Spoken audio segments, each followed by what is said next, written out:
स्वागत है आप सबका मेरे चैनल एग्जाम प्रिपरेशन में। जैसा कि आपको पता है हम मध्य प्रदेश जीके पढ़ रहे हैं। आज जो हमारा टॉपिक है मध्य प्रदेश का बहुत अच्छा बहुत इम्पोर्टेंट टॉपिक है मध्य प्रदेश के जलप्रपात। आपको पता है कि नदियाँ और नदियों से रिलेटेड क्वेश्चन और नदियों के किनारे बसे नगर और नदियों से जो जलप्रपात वगैरह इनसे क्वेश्चन बहुत ही ज़्यादा आते हैं। बहुत मतलब कोई सा भी एग्जाम हो, हर मध्य प्रदेश के एग्जाम में एक आध क्वेश्चन मिलेगा ही, कंपलसरी है वहाँ आना। तो इसलिए हम आज क्या पढ़ रहे हैं, मध्य प्रदेश के जलप्रपात पढ़ रहे हैं। तो सबसे पहले तो हमें पता होना चाहिए कि जलप्रपात क्या है। जैसा कि आपको पता है कि पहले हमारे हर टॉपिक का उसका मीनिंग जानने की कोशिश करते हैं। तो आज भी हम वही करते हैं कि पहले तो हमें पता होना चाहिए जलप्रपात क्या है। तो आपको पता होगा जो पहाड़ है, पहाड़ के ऊंचे एरिया से पानी का एकदम से लगातार जो झरना टाइप का, मतलब लगातार पानी का प्रवाह को क्या बोला जाता है, जलप्रपात बोला जाता है। या जो धारा पतली होती है उसे क्या बोला जाता है, जलप्रपात बोला जाता है। जो धारा बहुत ज्यादा मोटी होती है, मतलब बहुत ज्यादा धारा होती है, तो उसको बहुत ज्यादा मोटी धारा होती है तो उसे क्या बोला जाता है, महाजलप्रपात बोला जाता है। अगर आपसे पूछा जाता है कि जलप्रपात क्या बोलते हैं, झरना जिसे बोलते हैं, वाटरफॉल भी आप इसे बोलते हैं। तो आपको क्या बताना है कि पहाड़ों की चट्टानों से गिरने वाला जल नदी या नदी के द्वारा भी गिर सकते हैं, नालों से भी गिर सकता है। गिरने वाला जल नदी या नालों से लगातार जो धारा के रूप में प्रवाह होता है उसे क्या बोलते हैं, जल प्रपात बोलते हैं। चलिए इसके बाद हम पढ़ते हैं अब कौन कौन सी नदी पे कौन कौन सी जलप्रपात स्थित है हमारे मध्य प्रदेश में। तो सबसे पहले आपको पता है कि हमारे मध्य प्रदेश की सबसे इम्पोर्टेंट नदी कौन सी है, नर्मदा नदी है। तो हम इसमें सबसे पहले कहा नर्मदा नदी है। तो नर्मदा नदी पे अपने कौन कौन से जलप्रपात स्थित है, इसको हम पढ़ने की कोशिश करते हैं। सबसे पहले हम पढ़ते हैं नर्मदा नदी में जो है कहाँ पे दुग्धधारा और कपिलधारा जलप्रपात कहाँ पे स्थित है, आपके अमरकंटक में स्थित है। दो आपकी एक साथ ही है और कहाँ पे, एक ही शहर में स्थित है। कौन से शहर में स्थित है, अमरकंटक में स्थित है। अगर आपसे पूछा जाता है धुआंधार जलप्रपात कहाँ पे स्थित है आपका, तो कहाँ पे स्थित है, जबलपुर में। धुआंधार जबलपुर में स्थित है। बट कौन सी नदी पर स्थित है, आपको पता होगा जबलपुर जो है आपकी नर्मदा नदी के किनारे पर ही बसा हुआ है। तो आपको इसको क्या बताना, कौन सी नदी पर स्थित है, नर्मदा नदी पर स्थित है। इसके बाद अपना मंधार जलप्रपात और दर्दी जलप्रपात, ये दोनों जलप्रपात कहाँ पे स्थित है, आपकी खंडवा में स्थित है। तो आपको इसको भी याद रखना है कहाँ पे स्थित है, खंडवा में स्थित है। जैसे कि आपको पता होगा कि खंडवा से कौन सी नदी निकलती है, नर्मदा नदी निकलती है। तो खंडवा में कौन से जलप्रपात है, मनहार जलप्रपात है, मंधार और दर्दी जलप्रपात है जो खंडवा में। इसके बाद आपका संघस्थ की धारा, संघर्ष जलप्रपात जो आपका कहाँ पे, खरगोन में। संघर्ष धारा जलप्रपात कौन सी नदी पर, नर्मदा नदी पर, और कहाँ पे, खरगोन में।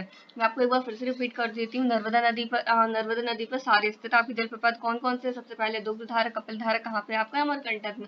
इसके बाद धुआंधार जलप्रपात जो आपका कहाँ पे है, जबलपुर में। इसके बाद आपको मंधार और दर्दी जलप्रपात खंडवा में स्थित है।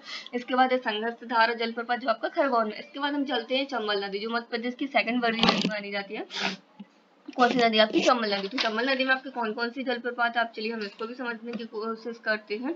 जैसे कि महू, और आपको पता होगा जो महू है कौन सी नदी के किनारे बसा हुआ है, चंबल नदी के किनारे बसा हुआ। तो अगर चंबल नदी के किनारे बसा हुआ है तो वहां पे चंबल नदी का ही प्रभाव होगा। तो वहां से कौन कौन से आपके जलप्रपात निकलते उस नदी से, अब हम उसको देखते हैं। तो आपको इसको दोनों ही एक साथ याद रखने की, चंबल नदी के किनारे कौन सा शहर आपका स्थित है, महू शहर स्थित है। महू जो इंदौर में आता है, ठीक है। और इसमें आपको पढ़ना है कौन कौन सा आपके जलप्रपात है, झारीदार जलप्रपात है और पाताल पानी है। दोनों के दोनों आपके अगर महू में ही स्थित है। महू कहाँ पे स्थित है, इंदौर में स्थित है। अगर आपको महू ऑप्शन में नहीं मिलता तो आपको क्या लगाना है, इंदौर। अगर आपको महू और इंदौर दोनों ऑप्शन में मिलते तो आपको सिर्फ महू को ही टिक करना है, ना कि इंदौर को करना है। क्योंकि इसके पहले जो इसका एग्जाम हुआ था व्यापम का, तो व्यापम ने महू को ही आंसर माना था, ना कि इंदौर को माना था। तो आपको याद रखना है अगर आपको महू नहीं ऑप्शन में मिलता तो आपको इंदौर सही माना जाएगा। लेकिन अगर आपको इंदौर और महू दोनों ऑप्शन में मिलते हैं तो आपको महू को ही टिक करना है। इसके बाद आपको याद रखना है चंबल नदी पर और कौन सा चुलिया जलप्रपात है जो कहाँ, राजस्थान में। वो कहाँ पे है, चंबल नदी पर ही स्थित है। चंबल नदी से आप इससे दोनों को रिलेट कर सकते हैं। चाह से चंबल हो गया और चाह से चुलिया जलप्रपात कहाँ पे, चंबल नदी पर, कहाँ पे, राजस्थान के भैंसुगढ़ में है। राजस्थान के भैंसुगढ़ में स्थित है। इसके बाद है बैनगंगा। तो बैनगंगा नदी, जो बालाघाट कौन सी नदी के किनारे बसा, बैनगंगा नदी के किनारे ही बसा हुआ है। तो आप इसको दोनों को रिलेट कर सकते हो, बैनगंगा और बालाघाट दोनों। ये बैनगंगा नदी के किनारे कौन सा शहर बसा हुआ है, बालाघाट बसा हुआ है। तो बालाघाट में कौन सी जलप्रपात है आपका, गांगुलपारा जलप्रपात है और मंधार जलप्रपात है। दो जलप्रपात आपके कहाँ पे स्थित है, बालाघाट में स्थित है। बैनगंगा नदी पर स्थित है। कौन कौन से, गांगुलपारा है और मंधार जलप्रपात। इसके बाद है बीना नदी। बीना नदी पे आपको कौन कौन से हैं, राहतगढ़ है और भालकुंड है जो कहाँ पे स्थित है, सागर में स्थित है। आपको शायद पता होगा इस बार भालकुंड जलप्रपात का एमपीपीएससी में इस बार का प्री का क्वेश्चन भी रहा था फाल्गुन सागर वाला, कि पूछा था कहाँ पे स्थित है, तो सागर इसका आंसर था मुझे जहाँ तक याद है।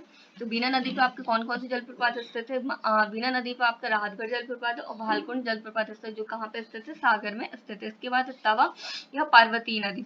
अब आपको क्या करना है, अगर आपको तवा ऑप्शन में नहीं मिलता है तो आपको क्या करना है, पार्वती नदी का आंसर उसको ऑप्शन मिलेगा तो आपको उस पर टिक करना। अगर आपको पार्वती नहीं मिलता है तो तवा को आपको और टिक करना। अगर आपको तवा और पार्वती दोनों ही मिल जाते तो आपको क्या करना है, तवा को ही आंसर उसमें क्लिक करना है। अब आपको पता अब पढ़ते हैं कि तवा नदी और पार्वती नदी पे कौन कौन से जलप्रपात स्थित है। तो आपको कौन कौन से जलप्रपात, अप्सरा जलप्रपात हो गया, रजत जलप्रपात हो गया, दाचिस जलप्रपात हो गया, वीरफॉल जलप्रपात, ये सारे के सारे कहाँ पे स्थित है? पचमढ़ी में स्थित है। तो अप्सरा हो गया आपका, रजत हो गया, दाचिस हो गया और वीरफॉल हो गया। चार आपके जलप्रपात कहाँ पे स्थित है? पचमढ़ी में स्थित है, जो कौन सी नदी पर स्थित है? तवा नदी, पार्वती नदी पर स्थित है। इसके बाद आपका है जामनेर नदी, जो कहाँ पे स्थित है? जामनेर नदी पे कौन सा जलप्रपात आपके स्थित है? संगरखू जलप्रपात है, जो कहाँ पे है? सिवनी में है। कौन से जिले में? सिवनी जिले में है। जामनेर नदी पर कौन सा जलप्रपात आपका? संगरखू जलप्रपात, जो कहाँ पे? सिवनी में है। इसके बाद आगे चलते हैं। इसके बाद है बीहड़ नदी। बीहड़ नदी पर आप कौन सा जलप्रपात है? चचाई जलप्रपात है। जैसा कि आपको पता होगा मध्य प्रदेश का सबसे ऊंचा जलप्रपात कौन सा है? बीहड़ सबसे ऊंचा जलप्रपात कौन सा? चचाई जलप्रपात है, जो कहाँ पे? बीहड़ नदी पर। इसकी जो लंबाई है शायद 130 मीटर है। 130 की समथिंग इसकी है। 130 मीटर इसकी लंबाई चचाई जलप्रपात की, जो कहाँ स्थित है? रीवा में। अगर आपसे पूछा जाता है मध्य प्रदेश का सबसे ऊंचा जलप्रपात कौन सा, तो आपको याद रखना बीहड़ नदी पर चचाई जलप्रपात है, जो रीवा शहर में स्थित है। इसके बाद है पार्वती नदी पर आपका कौन सा है? पियावन जलप्रपात है, वो भी कहाँ पे स्थित है? आपका रीवा में है। अगर आप इन दोनों को एक साथ याद करना चाहते हैं तो आप इन दोनों को रिलेट भी कर सकते हैं। जैसे पार्वती हो गया और यहाँ पे क्या है? पियावन जलप्रपात है, तो आप इसको दोनों को रिलेट कर सकते हो। कहाँ पे स्थित है? रीवा में स्थित है। जैसे आपको बीहड़ नदी का तो याद हो गई कि चचाई जलप्रपात कहाँ पे स्थित है? रीवा में स्थित है। और कौन सी नदी पर है? बीहड़ नदी पर। इसके बाद है टॉन्स नदी पर कौन सा आपका जलप्रपात है? पूर्व जलप्रपात है। कहाँ पे स्थित है? रीवा में स्थित है। तो आपको याद रखना है रीवा में आपके कौन कौन से जलप्रपात है? चचाई जलप्रपात हो गया, प्यावन जलप्रपात हो गया और कौन सा एक जलप्रपात है आपका? पूर्व जलप्रपात है। तो आपके 3 जलप्रपात कहाँ पे स्थित हो गए? रीवा में स्थित हो गए। एक और आपका है जलप्रपात जो महाना नदी पर है। महाना नदी कहाँ पे स्थित है? सॉरी, महाना नदी पे कौन सा जलप्रपात स्थित है? कीर्ति जलप्रपात स्थित है, जो कहाँ पे है? रीवा में है। तो रीवा में आपके कितने हो गए? 4 हो गए। जो चारों अलग अलग नदी पे, जैसे बीहड़ नदी पे चचाई जलप्रपात हो गया, पार्वती नदी पे कौन सा? प्यावन जलप्रपात हो गया, टॉन्स पे आपका होगा पूर्व जलप्रपात, और महाना नदी पे कौन सा हो गया आपका? कीर्ति जलप्रपात हो गया। तो आपके बस इतनी ही याद करने से जलप्रपात आप प्लीज इसे याद कर लीजिएगा। बहुत अच्छा टॉपिक है, इससे क्वेश्चन हर एग्जाम में बनते ही हैं। अब व्यापम के किसी भी एग्जाम को आप किसी भी मतलब एग्जाम पेपर को देख लीजिए, आपको कहीं ना कहीं एक दो क्वेश्चन मिलेंगे ही। मतलब नदी से रिलेटेड क्वेश्चन रहते हैं। तो अगर नदी से आप पढ़ते हो तो नदी में पूरा टॉपिक आ जाता है कि नदी कौन सी नदी कहाँ से निकलती, लंबाई उसकी, कितने शहरों से गुजरती है, कौन कौन से शहर, किस नदी के किनारे कौन कौन से शहर आपके स्थित है, और जलप्रपात भी आपके उसी टॉपिक में आ जाते हैं। तो आज मैंने आपको जलप्रपात पढ़ा दी, मैं बहुत जल्दी इसके किनारे के बस शहर और कौन सी नदी कहाँ से निकलती है इसको भी कंप्लीट करवाऊंगी। Okay, thank you so much. Please आप मेरे चैनल को ज्यादा से लाइक कीजिए। अगर आपको मेरी वीडियो पसंद आती है तो प्लीज इसे लाइक करना बिल्कुल मत भूलिए। Thank you so much.